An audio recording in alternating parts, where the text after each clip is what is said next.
सहरा की बाकिरदार औरत। अरब की इस्लामी दास्तान। सहरा के किनारे एक कबीला आबाद था जिसकी जिंदगी ऊंट, खजूर, पानी के कुनवों और सहराई हवाओं से जड़ी हुई थी। इस कबीले में एक औरत रहती थी जिसका नाम सलम था।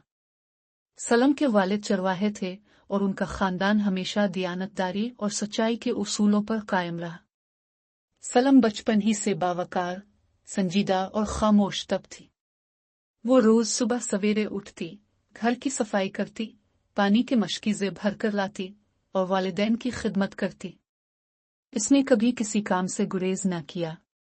कबीले की औरतें अक्सर अपने जेवरात और कपड़ों पर फख्र करती, मगर सलम को फख्र था तो अपनी सच्चाई, सब्र और खिदमत पर। जब वो जवान हुई तो कई अमीर कबीलों के सरदारों ने उससे निकाह की ख्वाहिश जाहिर की, मगर उसके वालिद ने कहा, हम अपनी बेटी का रिश्ता किसी ऐसे शख्स से करेंगे जो किरदार में मजबूत हो, न कि माल और दौलत में। इसी दौरान कबीले के करीब एक छोटा सा तिजारती काफिला आया। इनमें एक नौजवान भी था जो यतीम था और सफर के दौरान मजदूरी करके जिंदगी गुजारता था। इसका नाम नईम था। वो सादा लिबास पहनता, मगर बातों में सच्चाई और अंदाज में हया नुमायां होती। जब कबीले में कुछ ऊंट बीमार हो गए तो नईम ने बिला मुआवजा उनकी देखभाल की। सलम ने जब ये देखा तो दिल ही दिल में उसकी ईमानदारी को सराहा।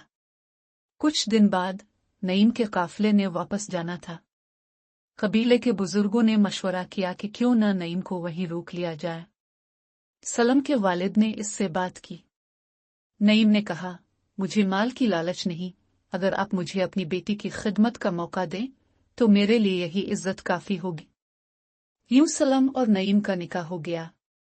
इन दोनों ने छोटा सा खैमा बनाया जहां मोहब्बत, सादगी और बरकत थी। नईम रोज करीबी शहरों में मजदूरी करता और सलम घर संभालती, मगर कभी शको न किया। कुछ साल बाद जब कहत पड़ा, कबीले के कई घरों में फाके होने लगे। सलम और नईम ने अपना थोड़ा सा अनाज भी दूसरों में बांट दिया। एक दिन उनके घर में कुछ ना बचा। नईम ने कहा, हमने दूसरों के लिए सब कुछ दे दिया, अब खुद के लिए क्या करें। सलम ने कहा, हमने जो किया वो ज़ाय नहीं गया। हमारा रिस्क कहीं ना कहीं से जरूर आएगा। सब्र करने वालों के लिए हमेशा रास्ता निकलता है। इसी रात एक अजनबी काफिला कबीले में आया। इनके ऊंटों की देखभाल के लिए मजदूर की तलाश थी।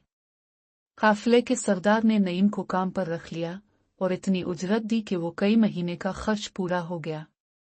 सलम ने वही अनाज फिर बांट दिया। रफ्ता रफ्ता नईम की दियानतदारी का चर्चा फैल गया। शहरों में लोग उसे पहचानने लगे। कुछ सालों में उसने तिजारत शुरू की और अपनी कमाई से कबीले के कई यतीम बच्चों की कफालत की। सलम हमेशा पर्दे में रहती, मगर उसका किरदार, सब्र और हिकमत पूरे इलाके में मशहूर हो गई।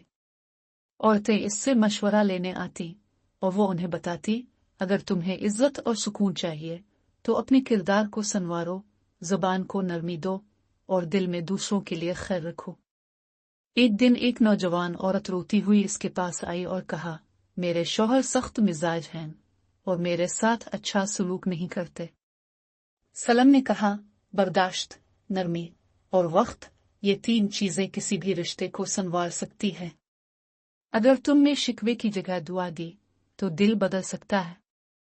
वो औरत वापस गई और कुछ ही अरसे बाद इसका शौहर भी नर्म हो गया। सलम की बातें कुलूब को छू जाती थी, क्योंकि वो सिर्फ नसीहत नहीं करती थी बल्कि अमल भी करती थी। सलम ने अपनी बेटियों को सिखाया कि औरत की सबसे बड़ी ताकत इसका सब्र, हया और आजिज़ी है। अगर औरत खुददार हो तो गुर्बत भी इसे कमजोर नहीं कर सकती, और अगर वो दियानतदार हो तो दौलत भी इसे मगरूर नहीं कर सकती। वक्त गुजरता गया। सलम बूढ़ी हो गई, मगर उसकी आंखों में अब भी वही सुकून था। कबीले की नई नस्ल उसे माँ कहकर बुलाती थी। वो अब न सिर्फ एक माँ बल्कि एक मुस्लिह, एक मुअल्लिमा और एक रोशनी का मीनार बन चुकी थी। आखिरकार जब इसका वक्त करीब आया तो इसने अपने बच्चों से कहा, याद रखो, दौलत आती जाती है, रिश्ते टूटते जोड़ते हैं, मगर अगर तुम्हारा किरदार सच्चा हो और दिल साफ हो تو تمہاری مثال نسلوں تک باقی رہتی ہے۔ سبق: یہ کہانی ہمیں سکھاتی ہے کہ عورت کا اصل حسن اس کے کردار میں ہے۔ حیا، صبر، دیانتداری اور خدمت، یہ وہ خوبیاں ہیں جو ایک عورت کو صرف گھر کی ملکہ نہیں بلکہ معاشرے کی روشنی بنا دیتی ہے۔